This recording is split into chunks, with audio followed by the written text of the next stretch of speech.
Aloha, this is Jeff, Yogi Tom on the forums, doing a second sound sample for today. It's not often my daughter sleeps long enough for me to be able to do this, but while she's down, might as well. This is a review and a sample of the Rebel Double Cream Concert Long Neck. So this is a ukulele maker out of Thailand. They are, I think, well known for partnering or being the partners of Ko Aloha and producing the Opio line of for Ko Aloha. And I gotta say, from a feel perspective, I can really see how they match up. That said, I think having held a Ko Aloha Opio recently, I actually prefer the ones coming from with the Rebel stamp on them. So this is like I said, the double cream version, which means it's an all mango body. Really beautiful, highly figured mango on the back and the front. They seem like matching pieces, which is always nice in my book. Some beautiful streaks on the lower part, and then all this really beautiful figuring up here. Really neat. Find the join first before I try to show you guys. Right here is the join line, and I gotta say it's incredibly difficult to find. There's also this really fun little patch of orangey wood down here in the mango. I feel like there's so many colors possible in mango, and then also in cypress you see a little more mango orange right there, which is nice because it's on the bout facing us when we're playing. Really simple mahogany neck here, nice pointed heel cap that kind of matches the Triforce insignia inside, and then also the markers on the board are these really cool inlaid wood geometric designs that really kind of match in with the aesthetic of the instrument, especially all the way up here at the top where we have the company's logo inlaid in various different woods. I believe dyed maple, if I'm not mistaken, but I could be mistaken. I'm mistaken about many things in life. Also, you'll notice on the headstock, they do this cool, the veneer, or the plate, I should say, is kind of stepped out, or stepped in, I should say, from the neck wood. So it goes from the mahogany down, or up a step, I should say, to the mango, which I think is a great look. Simple ebony fretboard here with a nice binding all the way around that really separates the frets from the edge of the board. As you can see, it's almost a millimeter there, so not insignificant.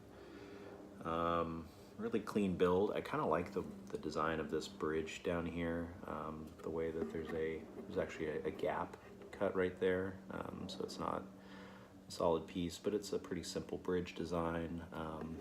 It's nice that the saddle comes kind of all the way to the edge of the bridge. Super light for being the way that it is, and it's actually a little heavy towards the ends, and that is because I think of the UPTs. Although I gotta say this keystone shape is really neat. Gold and black goes really well with the gold hues of the mango. If you've paid attention to anything I've said on the forums about these guys, it's all been positive. I really struggle to find a fault with these instruments. This is technically my wife's, so again, baby's asleep, wife is away, so we're gonna do a sound sample with her uke today. Yeah, haven't changed the strings yet. That's still whatever the stock fluorocarbons are that came on them. Diario, I would guess. They don't feel like Living Waters or Worths or anything else that I would be familiar with. They almost feel like the strings on my outdoor ukulele tenor, which is why I'm thinking the Diario, but that could be very wrong. Again, like with most things. Just a little sustain.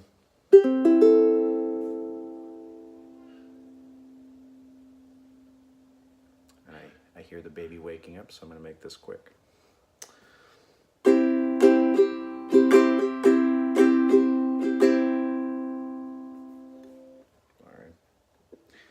So what happens when I talk for too long? I get slightly out of tune.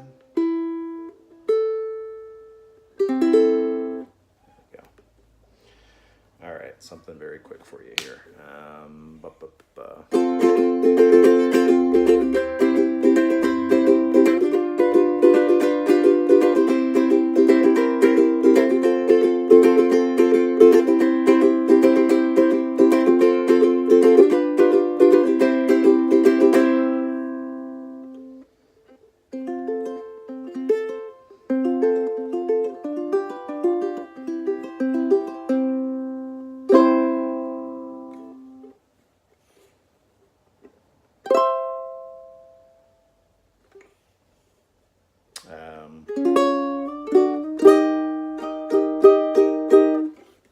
Yeah, that is the Rebel right there.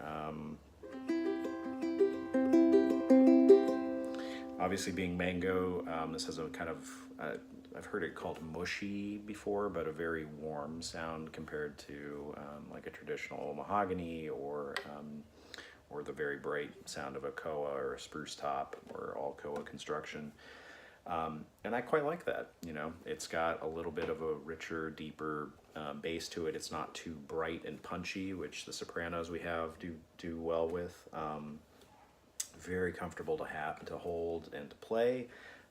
Especially for me with these larger hands, it's the wide nut up here. It feels, and I feel like I've measured it. It's I want to say a good 37, 38 millimeters. So what was that, an inch and a half ish. Yeah, these are great ukuleles, I think, especially for the price. Really well built and constructed. The attention to detail, I think, is what you could expect from many of the K brands coming out of Hawaii, and they're, you know, $300 or $400, if not more. Sorry, yeah, the K brands are $300 or $400 more than this model would be. I've only seen Sopranos, and then the thin line versions of both the Sopranos and the Concert.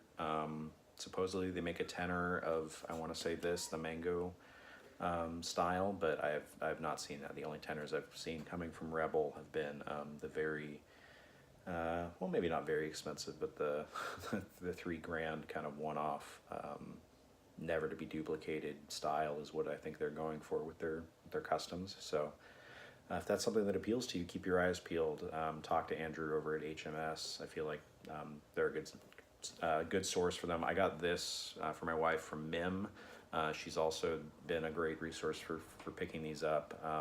And then I bought my double cheesecake, the spruce top, same model as this, but it's spruce and mahogany from HMS. So those are the two resources I would look if you're stateside to pick one of these up.